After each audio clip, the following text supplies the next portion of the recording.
जिस प्रकार हत्याएं की जाती थी, आज उसी प्रकार संथाल परगना में अवैध जो खनन चल रहा है, पत्थर का पूरा पत्थर है, साहेबगंज पाकुड़ दुमका में पत्थर ही पत्थर है। तो उस कारण से आज जिस प्रकार कोयलांचल में हत्या होती थी, आज संथाल परगना में हो रही है और आगे भी होंगी, ये मैं मीडिया के सामने कहूँगा। तो आगे अगर ना हो तो सरकार को अपना शिकंजा के इस कृत्य का समर्थन करता हूँ, इसके कार्य की मैं प्रशंसा करता हूँ। बिल्कुल होना चाहिए। झारखंड की तमाम उन जमीनों पर जिनको आज से 50 साल पहले, आज से 60 साल पहले कंपनियों ने लिया है, लेकिन उसमें कुछ भी काम नहीं हुआ है, उन पर हल चलना चाहिए। ये नियम भी है। अगर काल कोठरी में भरा जा रहा है, 400-500 की संख्या में पुलिस एक किसान को पकड़ने आ रही है, एक रैयत को पकड़ने आ रही है, उतनी अगर माफिया जो इस राज्य के असामाजिक लोग हैं उनके ऊपर अगर गतिविधि करती तो इस राज्य में पूर्व विधायक है, वर्तमान में वह कांग्रेस की एक बड़ी नेत्री हैं और उनको एक धमकी भरे स्वर में टन में बात किया जाता है। इससे आप समझिए कि उनका ताकत कितना है। बिल्कुल सीबीआई जांच होनी चाहिए। आप भी वहाँ पहुंचे थे तो क्या देखा? बिल्कुल, मैंने उनके परिजनों से मैं मिला, उनके परिवार से मिला, सबसे बातचीत की और कारण यही है कि सूर्या हांसदा गरीबों की आवाज़ थे, शोषित वंचितों की आवाज़ थे, इसलिए उस आवाज़ को दफना दिया गया, उस आवाज़ को शांत कर दिया गया। निस्संदेह सदन अभी चलेगा। सूर्या हांसदा का मामला चूंकि आज गुरु जी के सम्मान में था, आज गुरु जी चले गए, रामदास सोरेन जी चले गए, तो इसके लिए हम लोग विशेष दिन, खासकर मैं विशेष दिन चयन करूंगा और सूर्या हांसदा के इनकाउंटर पर सीबीआई जांच की बात को बता रहे कि वो एक अपराधी थे, 30 मुकदमे थे। अरे ठीक है, 30 रहे चाहे 30,000 रहे, किन परिस्थितियों में उसको आपने सामाजिक गतिविधियों में संलिप्त करवाया, ये जांच का विषय है। आप खनन का काम करेंगे आदिवासियों की जमीन पर, आप तमाम जो कंपनियां हो बाहर की आएंगी, तमाम अन्य राज्यों की आएंगी और यहाँ के लोगों को आप मूलभूत सुविधा नहीं देंगे, शिक्षा नहीं देंगे, स्वास्थ्य नहीं देंगे, रोजगार नहीं देंगे, तो हर कोई आवाज उठाएगा। और एसपी ने अंतिम क्या कहा कि उन पर एक रंगदारी का मामला था। अरे रंगदारी की बात करिएगा ना, और रंगदारी पे अगर आप मुकदमा करिएगा ना, तो झारखंड में 90% विधायक कटघरे में होंगे, सब माइंस में, कोलियरी में रंगदारी लेते हैं। क्या लगता है कौन है इसके पीछे पूरे एनकाउंटर? इनके पीछे सफेद पोश लोग हैं, इसीलिए तो कह रहे हैं सीबीआई जांच करे, क्योंकि सीआईडी राज्य सरकार से संलिप्त हो जाएगी, राज्य सरकार के अधीन है। आप सीबीआई जांच की मांग इसलिए हम लोग लगातार करते आ रहे हैं। इसके अलावा अगर बात करें बरियातू चट्टी और कई जगहों पर आंदोलन चल रहा है, आप भी पहुंचे हुए? बिल्कुल हम पहुंचे हैं। 24 तारीख को हमारा पतरातू में कार्यक्रम भी है और बहुत ही पीड़ा का विषय है कि आज केवल ईस्ट इंडिया कंपनी का नाम हटा है, आज उस स्थान को आज की कंपनियों ने ले लिया है, चाहे वो पीटीपीएस रहे, वो त्रिवेणी संगम रहे, वो मगध आम्रपाली रहे, वो एनटीपीसी रहे, इन कंपनियों ने उसका स्थान ले लिया है। आज लूट के नाम को विकास दे दिया गया है। अंग्रेजों के कालखंड में जिसे हम लोग लूट कहते थे, आज उसे विकास के नाम से हस्तांतरित किया गया है।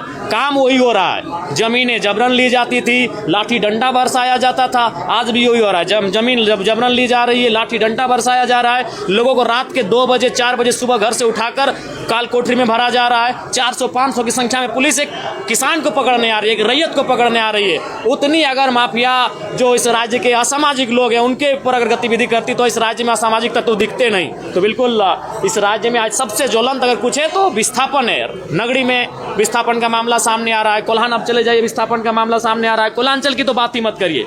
फिलहाल बड़का गांव बिल्कुल इसलिए मैंने धधक रहा है क्योंकि वहाँ जो है जो बागी बनी है वो सरकार सत्ता पक्ष की पूर्व विधायक है, वर्तमान में वो कांग्रेस की एक बड़ी नेत्री हैं और उनको एक धमकी भरे स्वर में टन में बात किया जाता है। इससे आप समझिए कि उनका ताकत कितना है।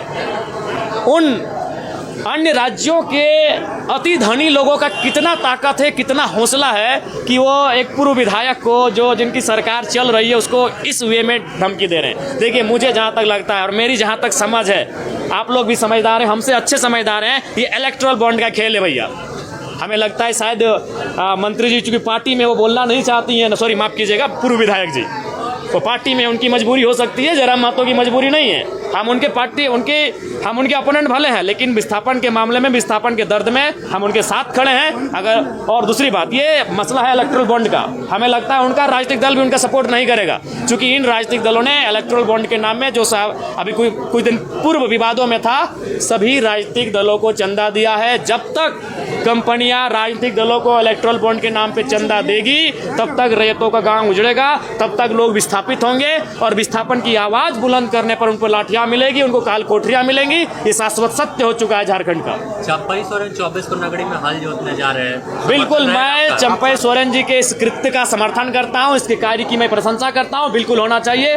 झारखंड की तमाम उन ज़मीनों पर जिनको आज से 50 साल पहले, आज से 60 साल पहले कंपनियों ने लिया है, लेकिन उसमें कुछ भी काम नहीं हुआ है, उन पर हल चलना चाहिए।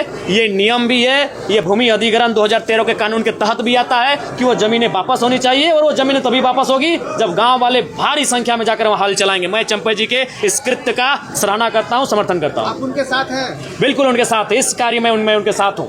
9 सालों से जेटेट नहीं होने की वजह से जेटेट का मसला बिल्कुल शून्यकाल में उठेगा। जेटेट का मसला, मैं 20 तारीख को लोग आंदोलन करने जा रहे हैं, उनके आंदोलन का मैं समर्थन करता हूं। बिल्कुल ये इस राज्य की घोर लापरवाही है, घोर अनियमितता है कि जिनके कंधों पर, जिनके हाथों में राज्य की बागडोर है, जो युवा इस राज्य को एक दिशा देंगे, जो युवा इस राज्य को एक दशा देंगे, और आज वो अगर हताशा भरे जीवन का अनुभव कर रहे हैं, तो मुझे लगता है राज्य की सरकार को गंभीरतापूर्वक सोचने की आवश्यकता है।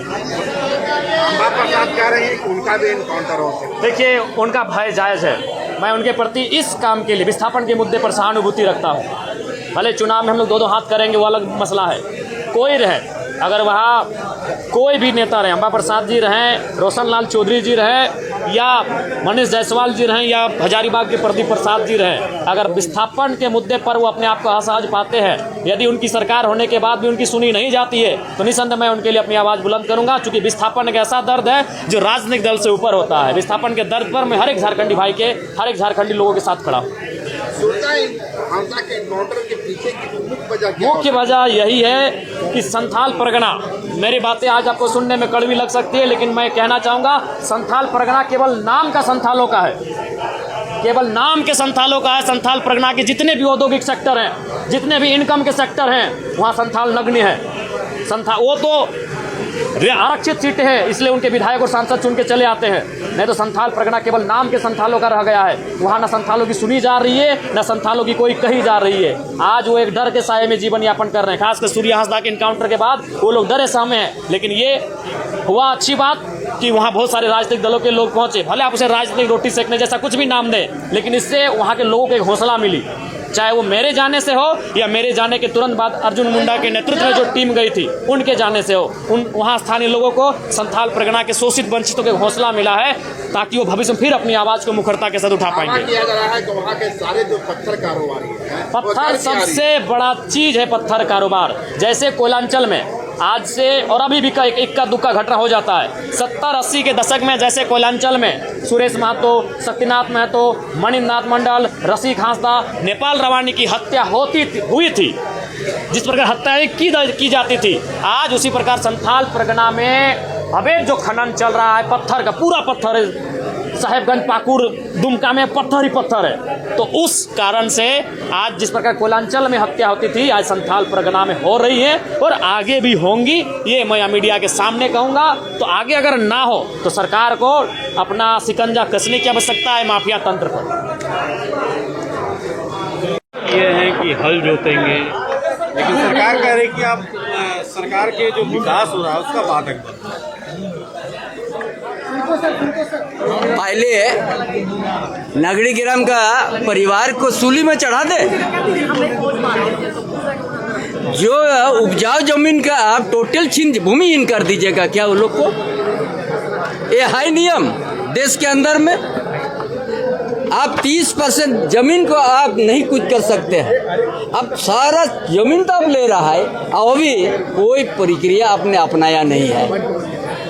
भूमि अधिग्रहण अधिनियम जो कहता है 2013, यदि पहले कभी हुआ है और वो कब्जा नहीं कर सका तो सतह तो किसान को वापस हो जाएगा। अब 2012 के बाद तक कभी अधिग्रहण हुआ ही नहीं है। कैसे आपने जबरन वहाँ पत्थर तन दिया? इस साल जो खेती नहीं किया, कौन हर्जाना देगा? क्या है ये व्यवस्था? अरे कोई चीज़ लेने का एक प्रक्रिया होता है कि नहीं होता है कि आप जबरन वहाँ पर आप उपजाऊ जमीन को, यही आदिवासी, यही झारखंड है। क्या समझते हैं आदिवासी जन्म गुना है क्या? उनका जमीन पर जबरन आप टन दीजिएगा, खेती करने नहीं दीजिएगा? इतना सुंदर उपजाऊ जमीन है,